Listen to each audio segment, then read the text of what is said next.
Sederalun, banyak warga dari berbagai kabupaten kota di Aceh hingga kemarin Rabu 24 Juni masih mendatangi RSU Cut Mutia Aceh Utara untuk pemeriksaan rapid test guna mendapatkan surat bebas COVID-19.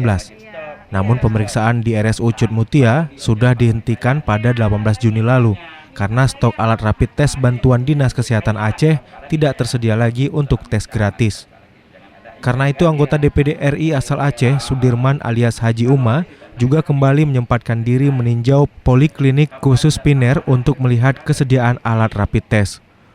Untuk itu Haji Uma berharap agar pemerintah Aceh tidak abai dalam penanganan persoalan tersebut sehingga masyarakat bisa mendapatkan haknya di tengah pandemi COVID-19.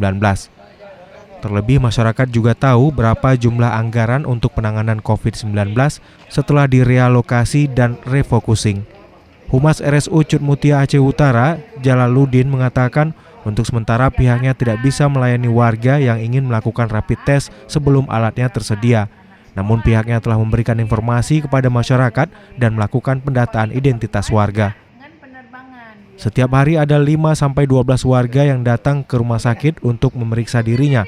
Namun untuk saat ini lebih diutamakan orang dalam pemantauan atau ODP karena untuk umum disediakan oleh pihak provinsi. Bahwa memang stok rapid kita yang dikirim yang di drop dari Dinas Provinsi Aceh sudah habis, di dropnya 160 sehingga rata-rata yang memeriksa rapid test sini sebanyak 84, 71 dan 100 sehingga 5 hari stok kita sudah habis. Tapi sebelum habis stoknya kita sudah buat permintaan ke provinsi, Dinas Provinsi itu kita minta 2000 rapid test.